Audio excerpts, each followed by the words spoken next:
What's up, guys? We're back with a full slate of MLB action here on Sunday, July 28th. Saturday was an absolutely wild one out there, guys. We feel kind of lucky to escape 3-3, but we had our chances to have a big winning day. We had the Padres plus 102. That was a comfortable win for them there, despite their bullpen continuing to be a problem. The Reds minus 102, they got shut out 4-0. We saw Abbott get shelled in that game, so that was a disappointing performance from them, but we backed that up with a dominant 8-0 shutout win there from the Phillies. A complete game there from Phillips. He looked great. Wish we would have took the Phillies minus 1.5. Honestly, that was a very good spot. We also had the Astros minus 135. There were a lot of people in the comments that were really down on that pick, but eventually it came back to win 7-6 with a walk-off home run there in the bottom of the ninth. So we'll take that Astros win for sure. Unfortunately, guys, Boston, they were not up to the task. We had them minus 105. They blew a 2-run lead in the 8th and 9th innings combined, giving up 1 run in each of those innings, and then they gave up 3 runs in the 10th to lose that game. So that was pretty annoying. The Seattle-Chicago White Sox under did not come through either. The Mariners offense continues to go off for a bunch of runs, and yeah, we saw Feedy just have a terrible outing, so didn't really see that one coming. So ended up with a 3-3 day. Not ideal there. Let's get back on track here heading into Sunday. Before we jump into the games, guys, hit that like button. It only takes 1 second and really helps out the channel. If you like these videos, go ahead and subscribe. It's free and can notify you about new videos or anytime we go live. Our videos are sponsored by StumpTheSpread.com. Click the link in the description to go over there and join our free email list and check out our top confidence plays on all the major sports. Comment below with any bets you're looking at today, and we will give you our best advice on all of them. We are committed to responding to every single comment every day, so let us know anything you want to say about my picks, these videos, or anything you see here. Our favorite picks are in the pinned comment down below. Now let's get into our first game of the day. We've got the Cincinnati Reds going on the road to take on the Tampa Bay Rays. The Reds come into this game fresh off of getting shut out yesterday 4-0. Not a great look there. We had them in that game, and that was a disappointment. They're 50-54 in the season, so still lots of work to do. They're hitting the ball to Hunter Green in this game. He is 7-4 this season with a 3.14 ERA. He's coming off a great start there at Atlanta, guys. 7 innings, 2 hits, no runs in a game we eventually saw the Reds win 4-1. So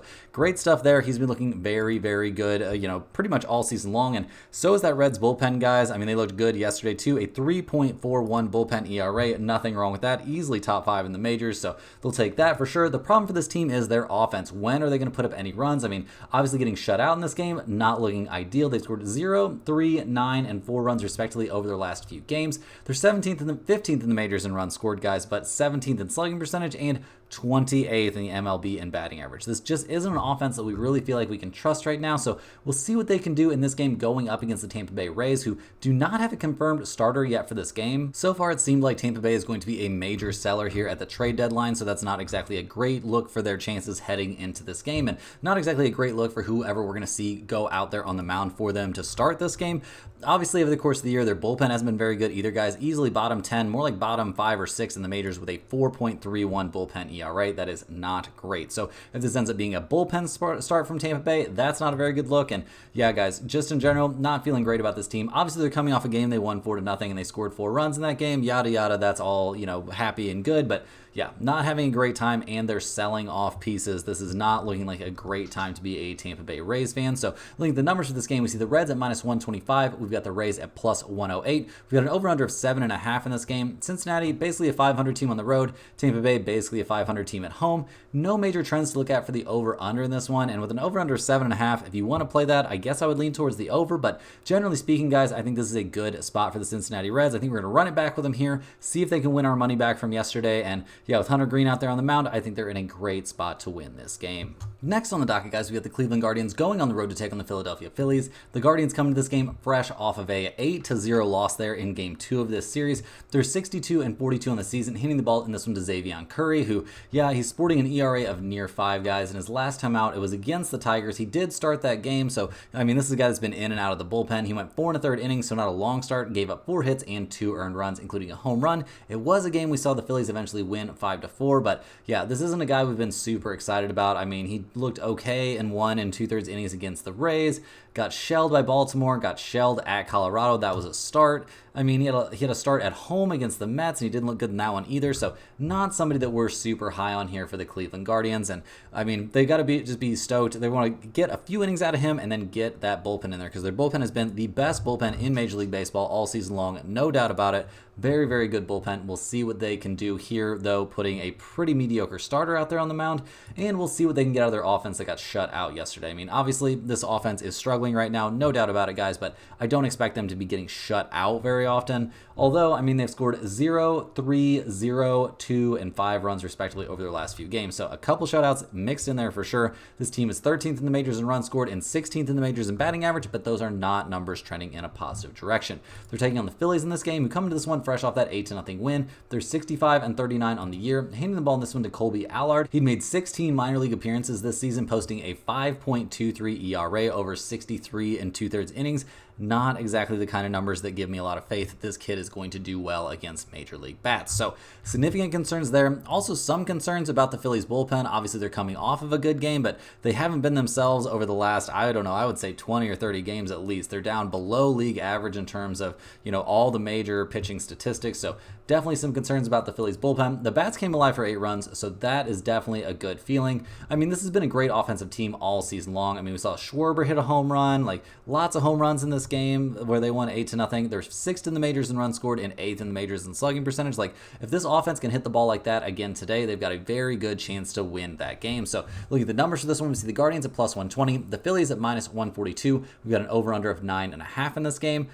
Cleveland 29-26 on the road, Phillies 37-16 at home, so that's a pretty amazing home mark, guys. I'm leaning towards the Phillies -142 in this game. Not a lot of faith here in the under, even though both teams are showing trends towards the under. With 2 pretty terrible pitchers out there, I think we're going to see plenty of offense in this day game. So yeah, go ahead and give me over 9.5 as a small lean in that one, but generally speaking, there are a lot of unknowns in this game. Like I said, my lean is probably the Phillies -142, but I don't think that's going in the pinned comment. Next on the docket, guys, we're looking at the San Diego Padres going on the road to take on the Baltimore Orioles. The Padres come into this game 57-50 on the year, fresh off of their 7th straight win. They're handing the ball in this one to Randy Vasquez, who's 3-5 this year with a 4.17 ERA, but he's coming off of a very good start there at Washington. 6 innings, 5 hits, no runs, and 1 strikeout. He looked very good in that one. He's looked good over his last 5 outings, so he seems like he's made that all-star game jump. Like, he's looking very good out there. The Padres bullpen has been a problem, generally speaking, this season, but they seem to be trending in a positive direction as well. I mean, a 4.19 bullpen ERA is obviously not ideal, but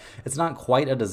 And I mean, in their last couple of games, it's been playable. Like, it hasn't looked great, but they've managed to get through things. And a lot of that has to be due to this offense, guys. They scored 9, 6, 3, 12, and 4 runs respectively over their last few games. We're seeing Machado hit the ball really well. They're 12th in the majors run scored, 1st in the majors in batting average. Like, this is a team that can hit the ball. So, I mean, the Padres playing some pretty good ball right now. No doubt about it. They're charging up the standings there in the NL West. They're taking on the Baltimore Orioles, who come into this game not having a very good time, guys. They've actually lost 5 out of the last 6 games overall. They're 61-43 on the year, still clinging to the top spot in the AL East, but only by a single game lead there over the Yankees. They're hitting the ball to Albert Suarez in this game, who had a shortened outing his last time out, guys. He took a comebacker off the shin, so I'm sure that didn't feel very good, and he was getting killed out there. 2 innings, 8 hits, 6 earned runs. He gave up a home run in that game, and it was at the Miami Marlins. Not exactly a tough hitting opponent there. So yeah, big concerns here for what they're going to actually see out of Suarez, and just in general concerns about what we're going to see out of this pitching staff. The Orioles bullpen has not been very good recently either. So yeah, just a lot of red flags here popping up for this Baltimore team here in the second half of the season after having an insane first half of their year. The bats have pretty much gone quiet too. I mean, they've scored 4 runs in each of the first 2 games of the series, so not completely quiet, but not putting up the big crazy numbers they were early on. I mean, we've seen Gunnar Henderson cool off a little bit. Like, this team just not swinging the hottest bats right now. They're still 4th in the majors in runs scored and 1st in the majors in slugging percentage, don't get me wrong, but 4, 4, 7, 3, and 3 runs respectively over their last few games. Not what we're used to seeing from this team. So looking at the numbers for this one, we see the Padres at +140. We've got the Orioles at -162. We've got an over-under of 9.5 in this game. San Diego is 29-22 on the road, a very good road team. Baltimore is 30-23 at home. So, a decent home team, don't get me wrong, but not playing their best right now. In terms of the over-under, we've got some mixed trends out here, and an over-under of 9.5 seems pretty steep to me, so maybe you can take a look at the under, but generally speaking, guys, I think the value in this game is definitely the Padres +140. I don't necessarily love taking teams to finish off sweeps on Sundays, but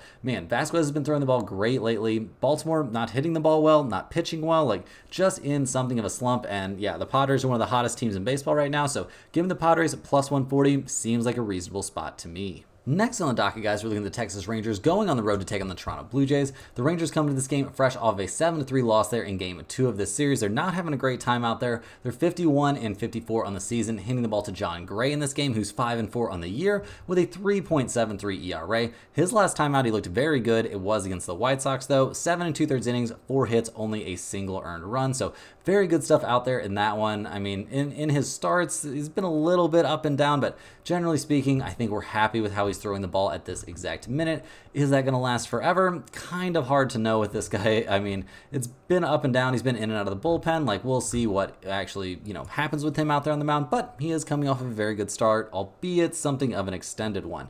The Rangers bullpen has not been great this year. No major shock there. They're bottom 6 or 7 in the majors with a 4.30 bullpen ERA, and that's been part of their problem in this series, not finding a lot of success so far, and the bats haven't really been completely gone. I mean, they've scored 3, 5, 2, and 10 runs respectively over their last few games.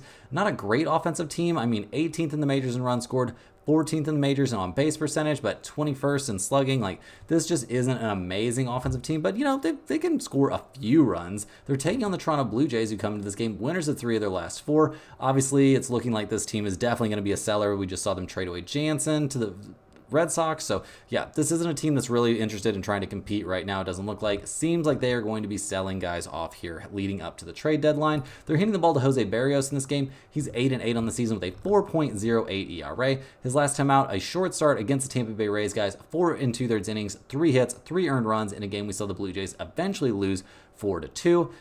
He hasn't looked great over any of his last 4 starts, guys. It's been pretty mediocre stuff. He's not going super deep into games either, and that puts some pressure on this terrible Blue Jays bullpen, guys. A 4.95 bullpen ERA is second last in the majors.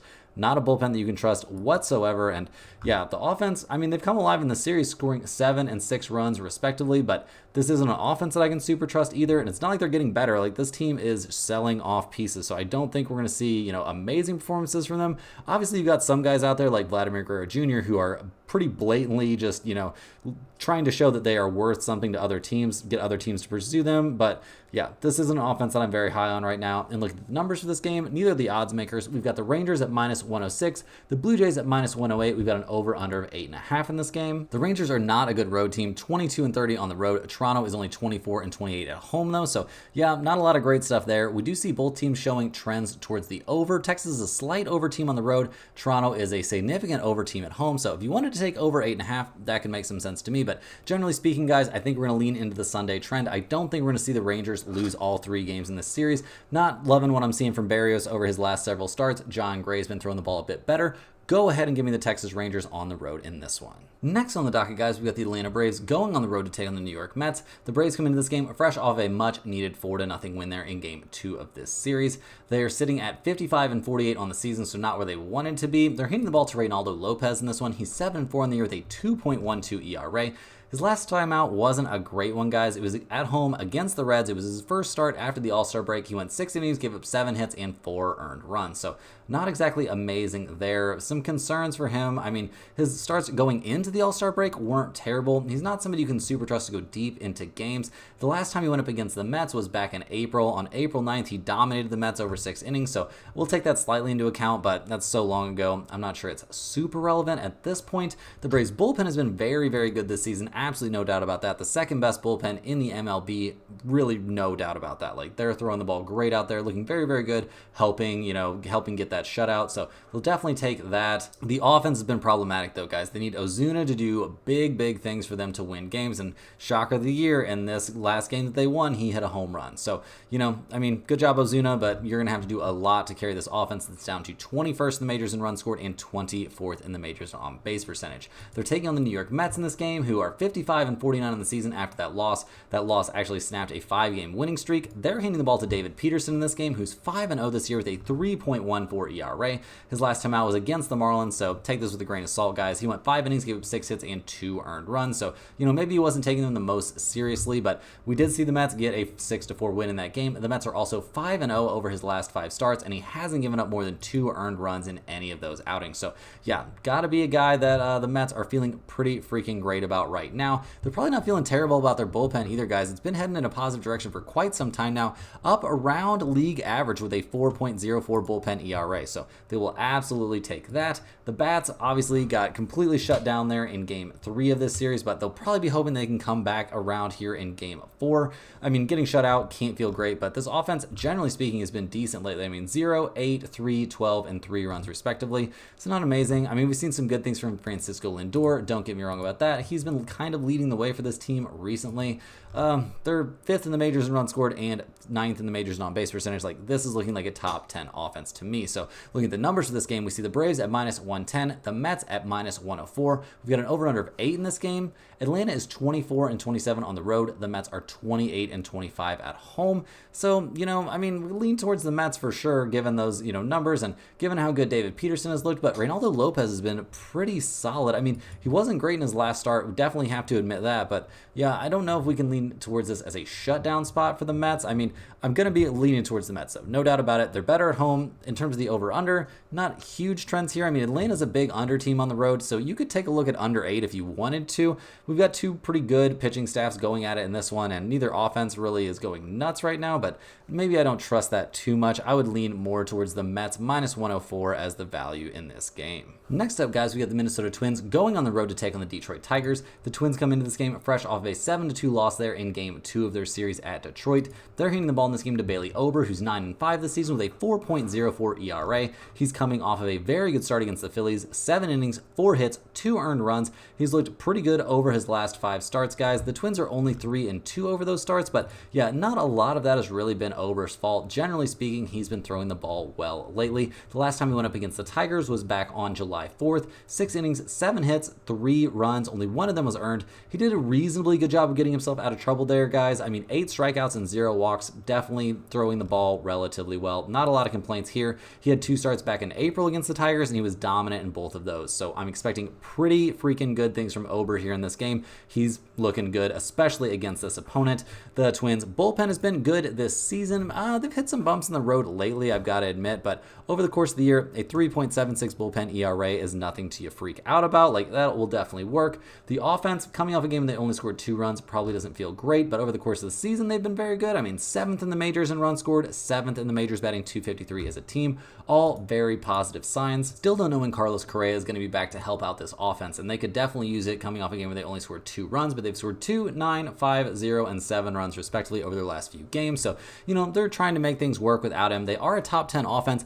Maybe not a top 10 offense without Correa, but, they're trying to put things together, so we'll see what they can do here going up against the Tigers, who come into this game fresh off of that win. They're 52-54 in the season, so still lots and lots of work to do. They're hitting the ball in this one to Alex Fado. He comes into this game fresh off of a decent outing there against the Cleveland Guardians. Generally speaking, guys, he's been a bullpen pitcher, and his last outing was back on the 27th, so I don't expect him to be going crazy deep into this game. I'm thinking 2, maybe 3 or 4 innings at the absolute most. He's been a pretty effective guy coming out of the pen, although, when you're part of that Tigers bullpen, 4.06 bullpen ERA is not exactly amazing stuff. So we'll see what we get out of this young-ish guy. I mean, he's 28, so not exactly a super inexperienced MLB pitcher, but not somebody that we're ready to lock in as a good starter. And yeah, I mean, not an ideal spot, I wouldn't say, for this pitching staff, having to piece together some sort of, bullpen start here going up against a tough opponent. They're going to need that bullpen to be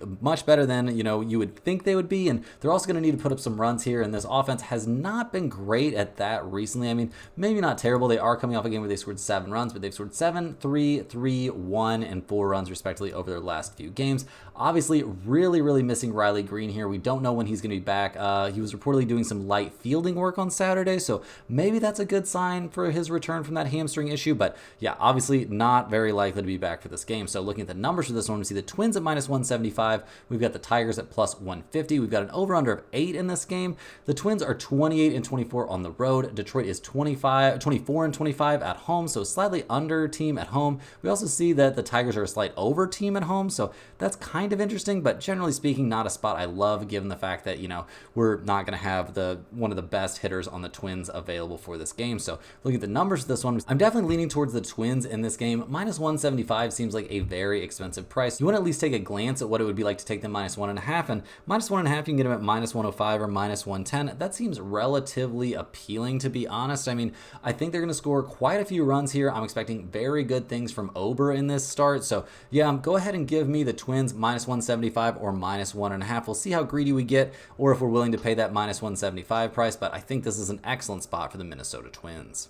Moving right along here, guys, we got the Chicago Cubs going on the road to take on the Kansas City Royals. We saw the Cubs win 9-4 there in Game 2 of this series. After getting in a hole there early, they came back, put up a 9 spot. Not something we really saw coming there from the Cubs, who have not been great offensively lately. They're 50-56 on the year, hitting the ball to Javier Assad in this game, who's 4-3 in the season with a 3.15 ERA. His last time out was a very, very short start against Milwaukee, guys. 3 1/3 innings, only a single hit, and 6 walks in that appearance, so clearly did not have his best stuff coming out of the All-Star break, and really wasn't throwing the ball great going into the All-Star break as well. So we've got some major questions here about how Assad is going to look pitching on the road against a team like the Royals. Seems like a bit of a tough spot for him in my opinion. The Cubs bullpen has not been amazing this season either. I mean, somewhere around middle of the pack, maybe slightly above league average with a 3.77 bullpen ERA. So I mean, we're not going to freak out about that. I would say the Cubs fans are probably freaking out about the fact they scored at 9 runs in a game, though. It's been quite some time since they've done that, guys, and their weak offense has been a big problem for them all season long.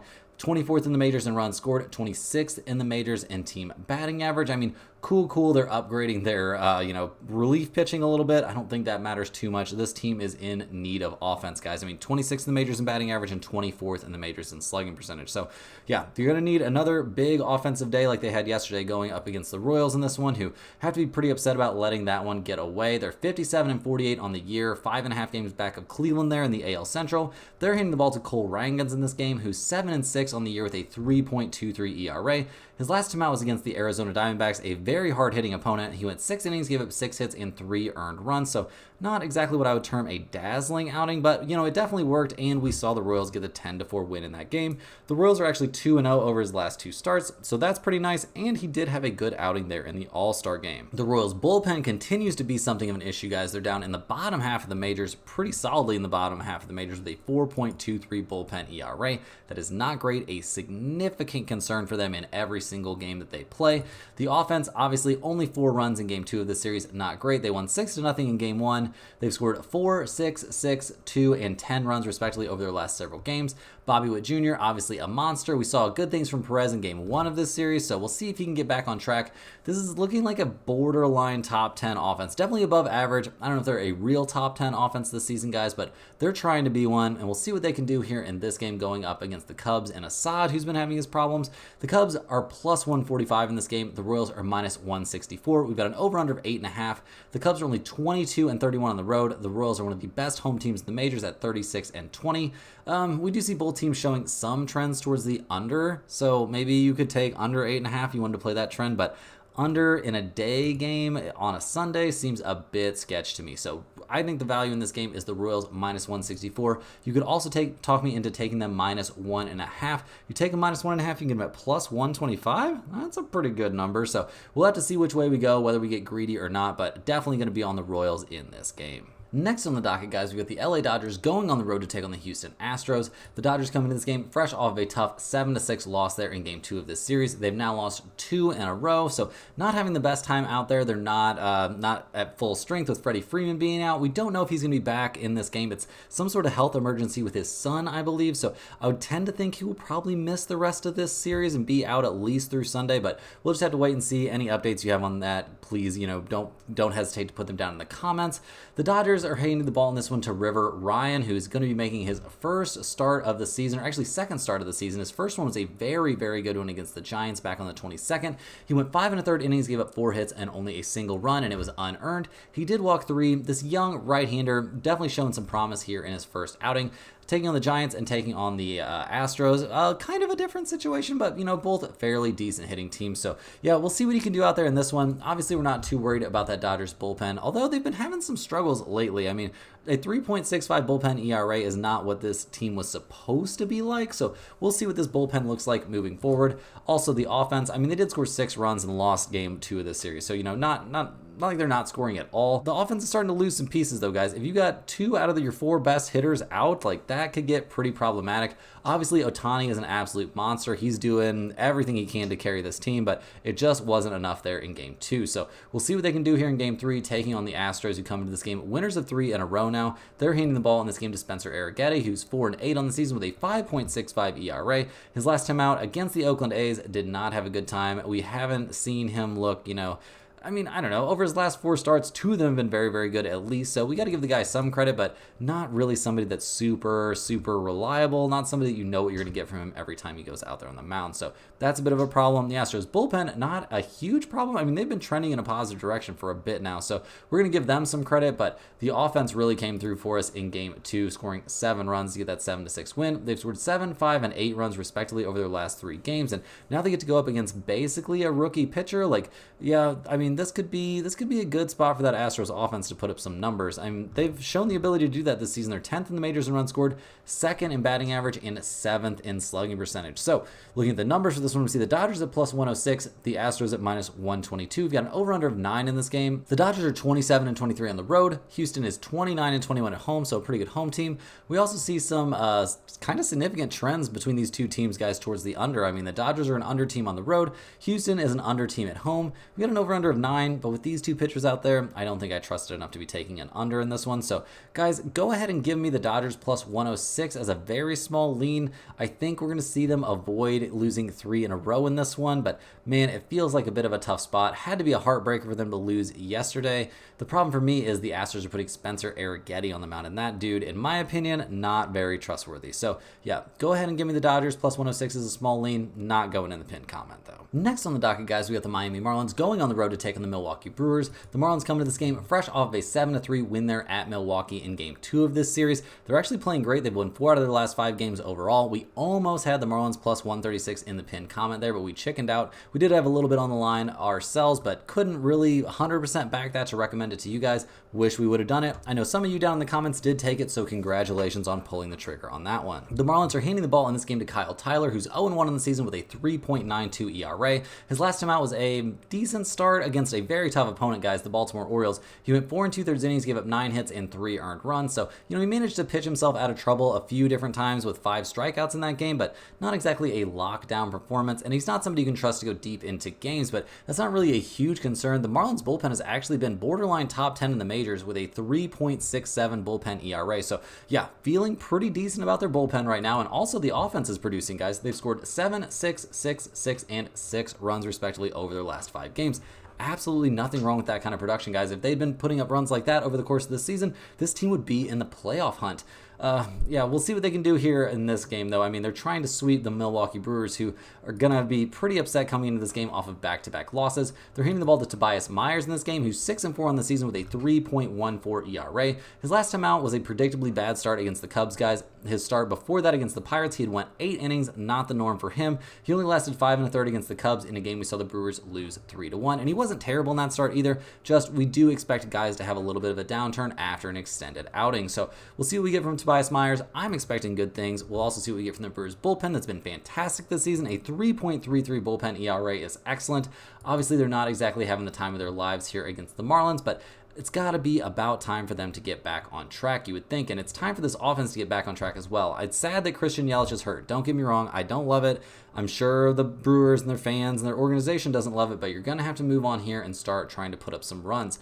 We need to see big things from Contreras here with Yelich out, and just up and down the roster, some guys are going to have to step up, and they've definitely shown they're capable of that. This has been a top 10 Major League offense over the course of the season, so time to put up and shut up. Looking at the numbers for this game, we see the Marlins at plus 172. We see the Brewers at minus 205. We got an over-under of 8.5 in this game. The Marlins are 16-32 on the road. Milwaukee is 29-18 at home. We see mixed trends towards the over-under here, with Milwaukee being a pretty big over team at home. I do think over 8.5 is in play in this game. I think there's a chance the Brewers could get there all by themselves. My favorite lean in this one, though, is just the Brewers to win this game. No matter how you want to take it. You want to take it minus 205? Sure. You want to take it minus 1.5? Sure on that as well. I just think Milwaukee, they're not going to lose 3 in a row here to the Marlins. They're going to find a way to get the job done in this one, and they probably do it by a significant margin.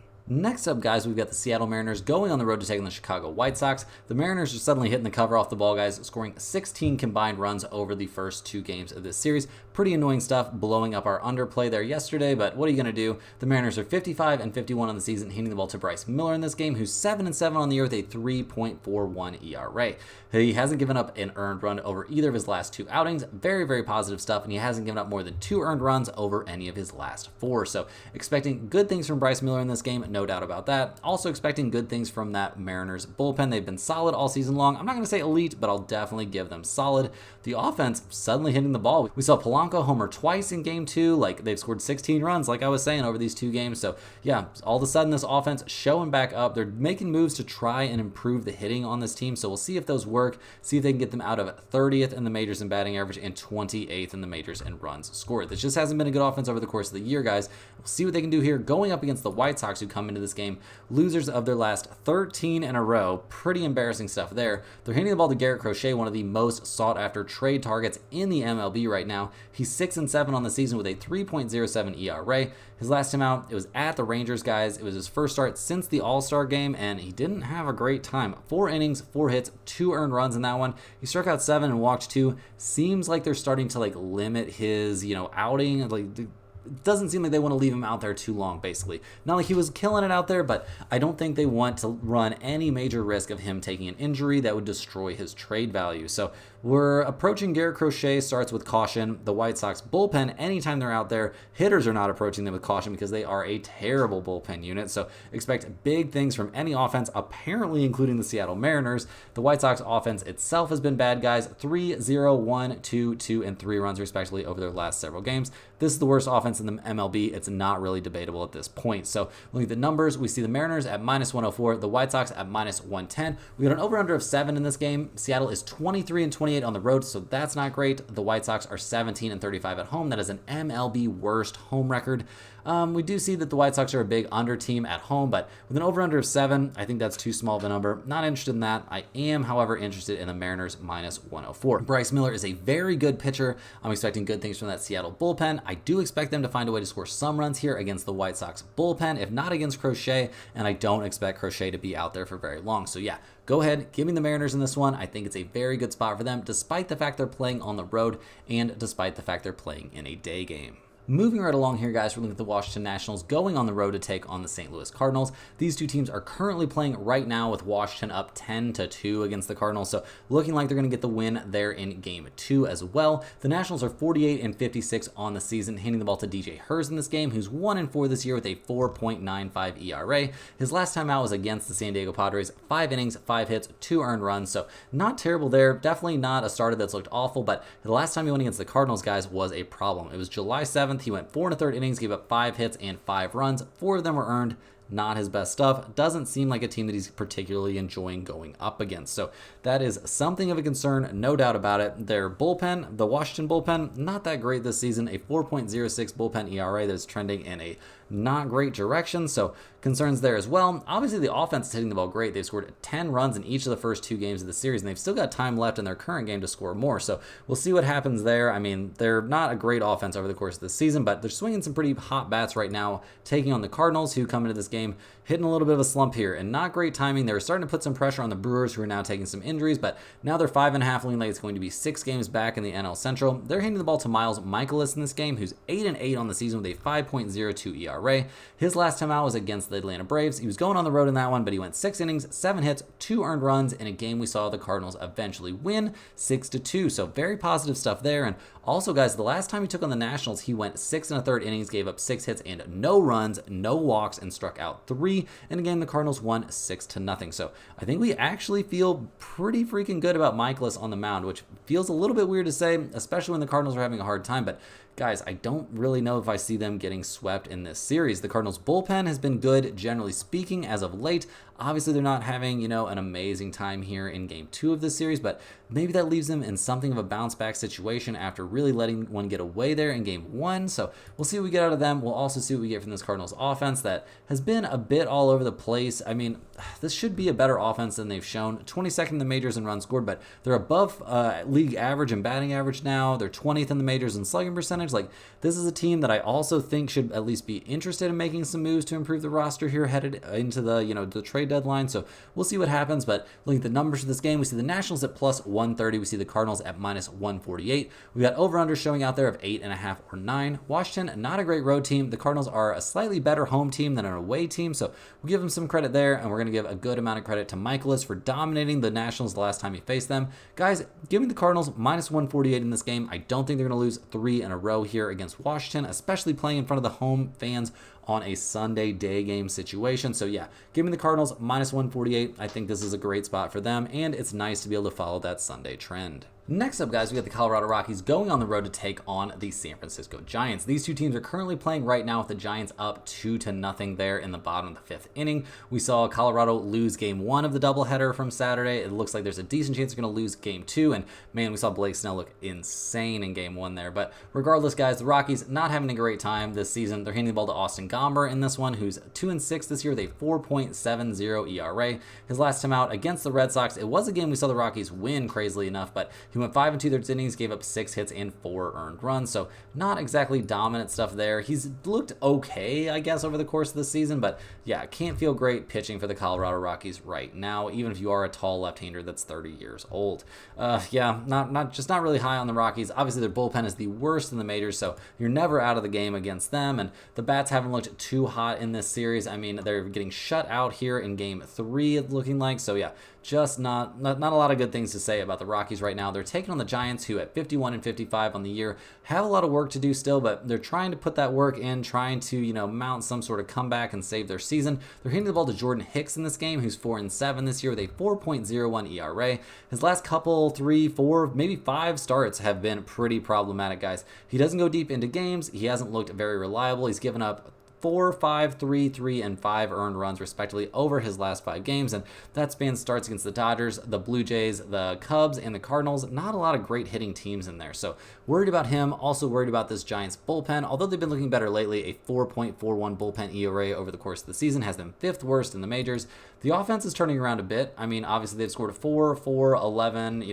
This is a team that's putting up some offense. 14th in the majors in runs scored, 18th in the majors in slugging percentage. This is pretty much an MLB average offense. So looking at the numbers for this game, guys, kind of crazy to see the Rockies at plus 165, the Giants at minus 196. We got an over-under of 7.5. I think the value in this one, and I'm not saying they're necessarily going to win this game all the time, but I think the value is on the Rockies plus 165. I know they're a terrible road team. I know the Giants are a decent home team. Like, don't get too messed up in this, but I don't love Jordan Hicks. Like, Jordan Hicks, not very good this season. Not a guy that I'm very impressed with. The last time he went up against the Rockies was back in May, and he did look good in that game, but yeah, I don't think we can necessarily just trust him. He's had 2 starts against the Rockies with mixed results. So yeah, we're gonna take the Rockies to avoid another loss in this game, but not gonna go in the pin comment. Moving right along here, guys, we got the Oakland A's going on the road to take on the Los Angeles Angels. These two teams are playing right now. We see the A's are actually up 3-1 there at the end of the 8th inning. So we'll see if they're able to finish off this win to run this to 3 games in a row. See if they've got a chance to go for the sweep here. They are handing the ball in this one to Osvaldo Bido, who comes into this game fresh off of a good start against the Astros, guys. 5 innings, 4 hits, only a single earned run.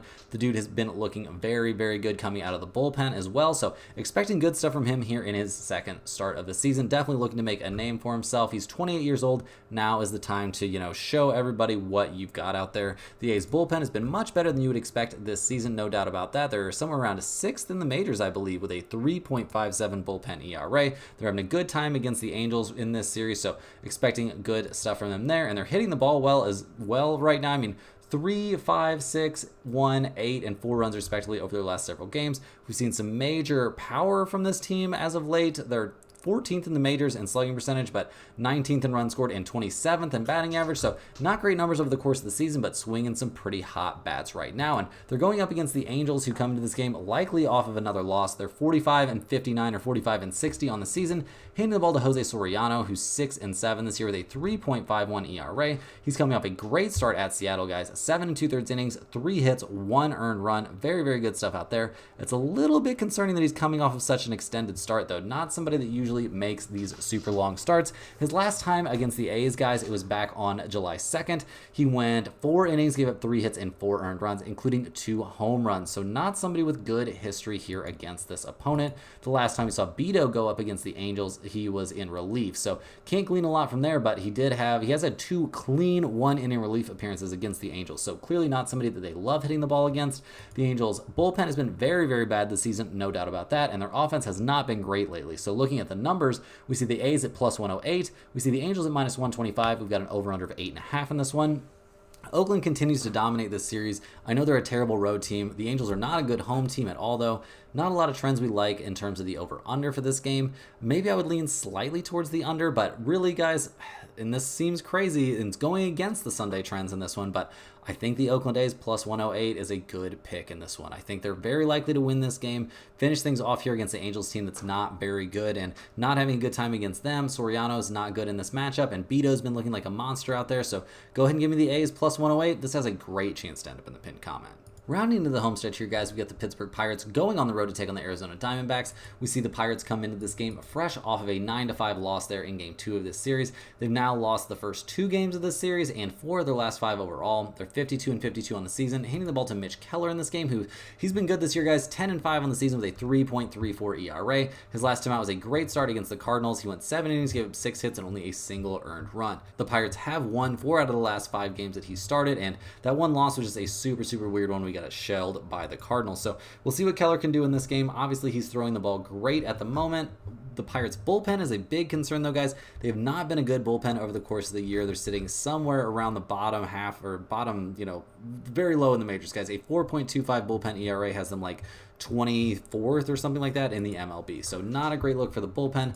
The offense obviously not having an amazing time, but they've scored 5, 3, and 5 runs respectively over their last few games. So not terrible, but man, without Brian Reynolds out there, things are getting a little bit dark for this offense. Obviously, when you lose your best hitter, he's still out for bereavement. It sounds like Reynolds is going to be back from bereavement leave here at some point soon, but I'm not exactly able to find out what day we expect him to be back. So that's a bit tough, and we'll see how something like that will affect a guy. Pretty sad stuff. Regardless, though, not feeling great about the Pirates right now. They're taking on the Diamondbacks, who've now won 4 in a row. They're 55-50 on the season, handing the ball in this one to Gilbert Diaz, who's 1-1 this season with a 5.40 ERA. His last time out, guys, it was at the Royals, and he got absolutely shelled. His first 2 starts of the season were fine against Toronto and Atlanta, but man, getting shelled by the Royals isn't an amazing look. I mean, they're not a terrible team, don't get me wrong, but yeah, I've got some questions here about Diaz. Also questions about this Diamondbacks bullpen. They have not been great this season. They've been okay this series, but not so much this season, and the bats are what really has to carry them, and they've been doing it. 9, 4, 8, and 6 runs respectively over their last few games. We see Ketel Marte killing the ball right now. They're 3rd in the majors in runs scored and 8th in the majors in batting average. So definitely looking pretty decent out there. And looking at the numbers for this game, we see the Pirates at minus 120, the Diamondbacks at plus 102. We got an over-under of 8.5. I do think we see the Pirates probably avoid the sweep in this game. Mitch Keller is a monster out there. He should be able to hold down the Diamondbacks somewhat. The over-under of 8.5, I do think you take a look at the over potentially, but not a ton of trends in this one to back that up, except for Arizona being a good over team at home. But yeah, this is probably a stay away spot for me with a slight lean towards the Pirates. Last but not least, guys, we got the New York Yankees going on the road to take on the Boston Red Sox on Sunday Night Baseball. The Yankees come into this game fresh off of that crazy 11-8 win that they put up in Game 2. Devastating stuff for us Boston Red Sox bettors. The Yankees are 61-45 in the year, handing the ball to Carlos Rodon in this game, who's 10-7 this season with a 4.42 ERA. His last time out, he looked like his old self from earlier in the season, guys. 7 innings, 2 hits, only a single earned run against the Tampa Bay Rays. In a game, we saw the Yankees win 9-1. So it had to feel great for him to get back on track. He has been through a long, dark streak of just really, really struggling out there. So maybe we'll see him back, looking like himself. The last time he went against Boston was during that, problem, or the beginning of that problematic streak, actually. 5 innings, 7 hits, 5 earned runs. So, not exactly great stuff there. Not great history this season against the Red Sox for Rodon. The Yankees bullpen hasn't been as good lately as it's been over the course of the season. I mean, a 3.66 bullpen ERA is not a disaster, but not really a pen that I feel like I can trust at the moment. The offense is weird, guys. I mean, they're coming off again. They scored 11 runs, but the game before that, they scored 7. The game before that, they scored 3. You don't really know what you're going to get out of them. I mean, we really need to see Stanton and Rizzo come back before we know what this offense is going to be, like if they're going to make it back to the mountaintop. We'll see what they can put up here against the Red Sox, who come into this game fresh off of that tough loss. They're handing the ball to Tanner Houck in this game, who's 8-6 this season with a 2.71 ERA, fresh off of a pretty bad outing there, guys, at Colorado. 6 innings of work, 10 hits, 4 earned runs. Not what you're supposed to be putting up out there going against a team like the Rockies. He also didn't have a good time there in the All-Star game, so that's a bit of a concern. Last time he went against the Yankees, he only lasted 3 1/3 innings, so just not a lot of good things to say here about Tanner Houck. So looking at the Boston bullpen, it also hasn't been amazing lately by any stretch. A 3.95 bullpen ERA and really selling out on us there in their last game. So not feeling great about that. The hitters did put up plenty of runs. I mean, scoring 8 runs in a game is plenty, but yeah, just not a lot of great things to say about this team right now. They're making some moves here at the trade deadline, trying to get better. We'll see how that goes. They're 8th in the majors in runs scored, 3rd in the majors in batting average, but right now I'm just not super high on either one of these teams. Looking at the numbers for this game, we see the Yankees at -104, the Red Sox at -112, over-under of 9.5 in this one. I think under 9.5 is very much in play in this game, despite the team showing mixed trends towards the over-under. If you're forcing me to take a side in this game, I guess I will lean towards the Yankees -104, since Rodon seems like he's back and looking like himself, and Houck hasn't had any good outings against the Yankees this season. But overall, guys, this is a really weird spot that I'm probably just going to avoid. That's all the games we have for today. Hit that like button for good luck on all of your bets and subscribe to the channel if you're new. Let me know in the comments any questions you have on today's slate. Thanks for watching. You can click the link in the description to check out stumpthespread.com, and we'll see you guys tomorrow for more sports betting action.